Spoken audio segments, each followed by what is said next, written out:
واقعہ پیغمبر محمد صلی اللہ علیہ وسلم کا۔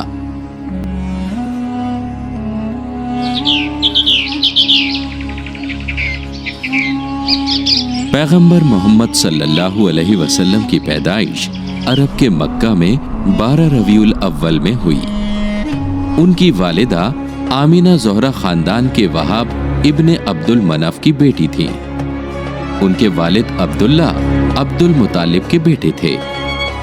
ان کے اجدادوں میں پیغمبر ابراہیم علیہ السلام کے بیٹے اسماعیل سے ان کے نیک گھر کا پتہ چلتا تھا۔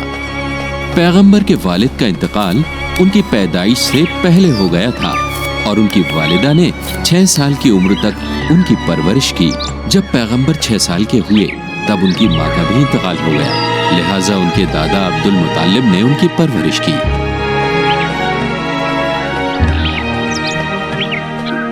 اگلے 2 سالوں میں بوڑھے دادا کا بھی انتقال ہو گیا، لیکن اپنے انتقال سے پہلے انہوں نے پیغمبر کی پرورش کا ذمہ ان کے چچا ابو طالب کو دے دیا۔ پیغمبر محمد ایک فرمانبردار بیٹے کے روپ میں بڑے ہوئے۔ جب وہ 12 سال کے تھے وہ اپنے چچا ابو طالب کے ساتھ بصرہ کے سفر پر نکلے۔ انہوں نے صحرا میں کئی مہینوں تک سفر کیا۔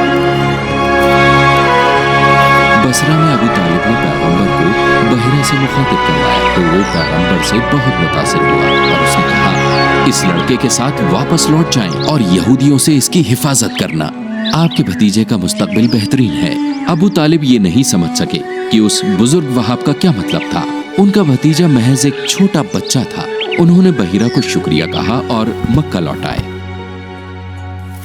اس سفر کے بعد لمبے وقت تک نوجوان پیغمبر کی زندگی میں کچھ خاص نہیں ہوا، لیکن سبھی اس بات سے مطمئن تھے کہ ان کے پاس ایک اچھا علم، انسانیت اور اچھے اخلاق ہیں، جو خاصیت مکہ کے لوگوں میں نہیں پائی جاتی تھی۔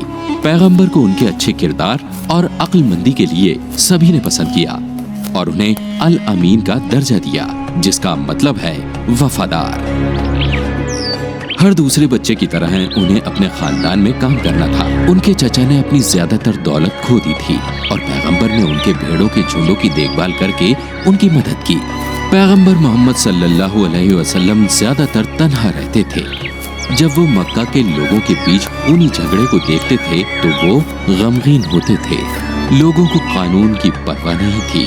لوگوں کے غموں کو دیکھ کر پیغمبر کا دل غمزدہ ہو گیا اور اس طرح کے واقعے مکہ میں روزمرہ کے تھے۔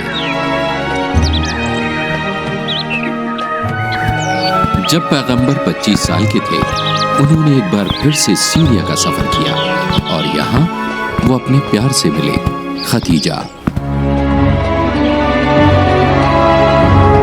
خدیجہ بے حد خوبصورت اور امیر کو رکھی اور وہ ایک بہت امیر خاندان سے تعلق رکھتی تھی، لیکن وہ بیوہ تھی۔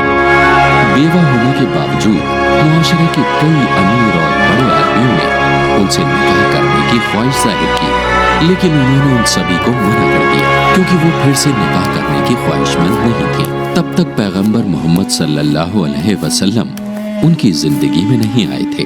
خدیجہ کو کسی ایسے ایماندار شخص کی تلاش تھی جو اس کے لیے تجارت کر سکے۔ پھر وہ پیغمبر سے ملی۔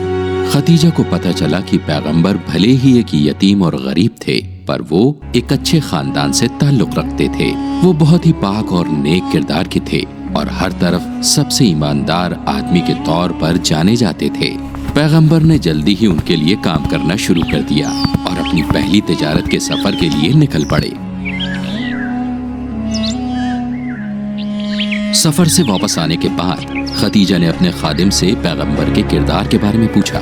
خادم نے جو بتایا اس نے انہیں حیران کر دیا۔